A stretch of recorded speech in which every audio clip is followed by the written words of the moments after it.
दोस्तों क्या हुआ जब कोरिया के 27 लोगों ने एक साथ मिलकर कलमा पढ़कर इस्लाम कबूल कर लिया और किस तरह एक ऑस्ट्रेलियन जर्नलिस्ट फलस्तीन की रिपोर्ट बनाते हुए मुसलमान हो गए।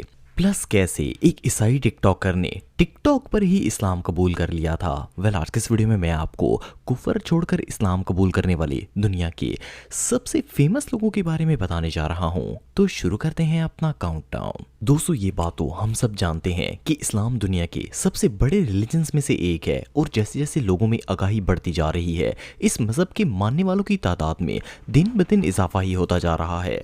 लेकिन रिसेंटली साउथ कोरिया के अंदर इस्लाम को लेकर एक ऐसा वाकया पेश आया है जिसने पूरी दुनिया को हिला कर रख दिया है। अगर साउथ कोरिया की बात की जाए तो ये एक ऐसा मुल्क है जो रिलीजियस और डेवलपमेंट दोनों के लिहाज से पूरी दुनिया में फेमस है। लेकिन इसके बावजूद सितंबर 2025 में वहां 2-4 नहीं बल्कि 27 गैर मुस्लिम एक साथ ही एक ही जगह पर कलमा पढ़कर मुसलमान हो गए। सुनने में तो ये बात अनबिलीवेबल लगती है, लेकिन ये सच है। और जब आपको पता चलेगा कि ये लोग असल में थे कौन, तो आप और भी ज्यादा शॉक हो जाएंगे। ये जर्नी इन 27 लोगों की थी जिन्हें साउथ कोरिया का ब्रेन कहा जाता है। इनमें कंट्री के सबसे माहिर डॉक्टर, साइंटिस्ट और प्रोफेसर शामिल हैं और ये वो लोग थे जो या तो एथियस्ट थे या फिर क्रिश्चियन। लेकिन सब में एक बात कॉमन थी, जो ये थी कि इन्हें इतनी दुनियावी डिग्रीज और ओहदे हासिल होने के बावजूद जिंदगी की हकीकत और इनका दुनिया में आने का मकसद पता नहीं चल रहा था। इवन इनमें से कुछ एक्सपर्ट्स ने तो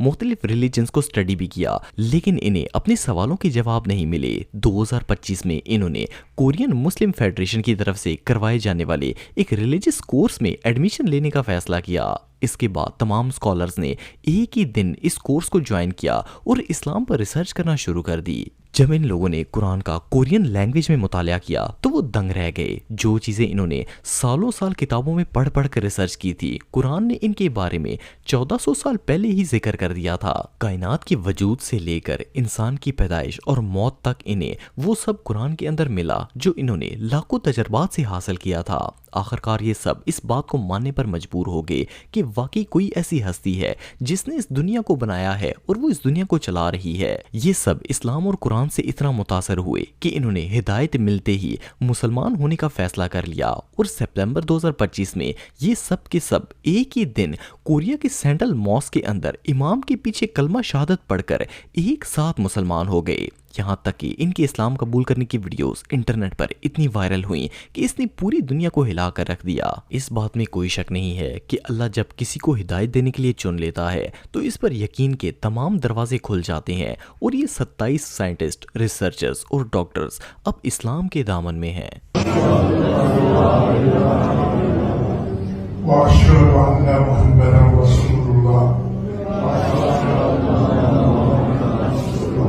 अल्लाहु अकबर, अल्लाहु अकबर, वलिल्लाहिल हम्द।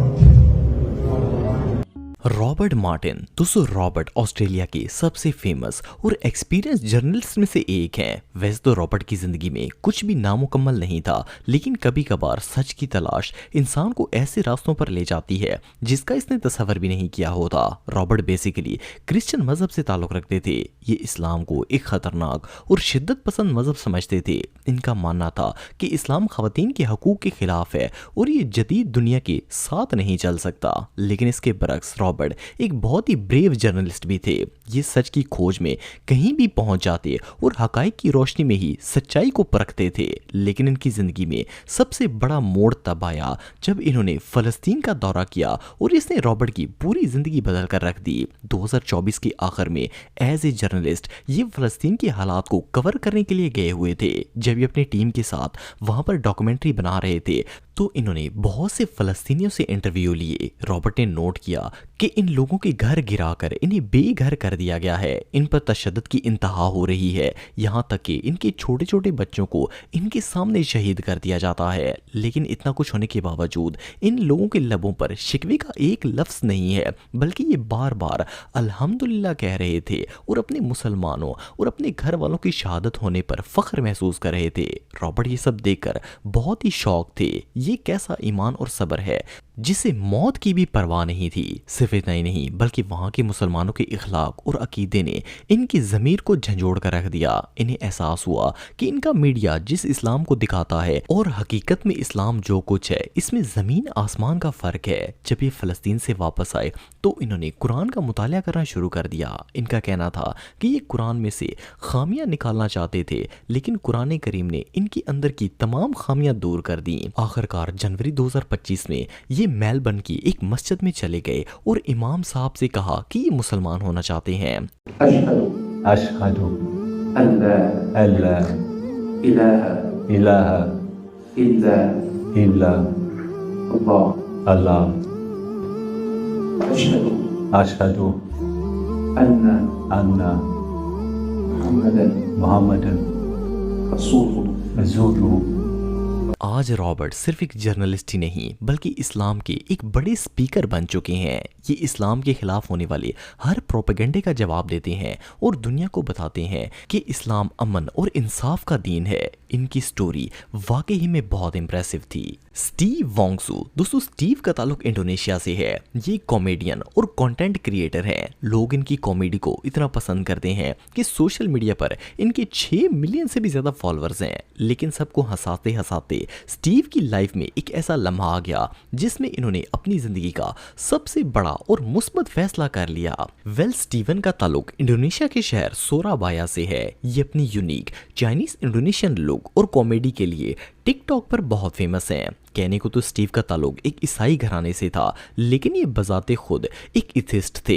इन्हें खुदा के वजूद पर सिरे से ही यकीन नहीं था, लेकिन इनकी नेचर ये थी कि ज़ाहिरी चीज़ों पर यकीन रखने की बजाय इनकी हकीकत को तलाश करने की कोशिश करते थे और इनकी इसी तलाश ने इनकी ज़िंदगी बदल दी। टिकटॉक पर कंटेंट बनाने के दौरान स्टीवन की मुलाकात एक मुस्लिम लड़की आरफा से हुई। आरफा एक कंटेंट क्रिएटर थी जिसकी वजह से इनमें जल्दी दोस्ती हो गई। स्टीवन अक्सर आरफा से इस्लाम के मुतालिक क्वेश्चंस पूछते और आरफा के जवाब इन्हें बहुत ही मुतासर करते थे।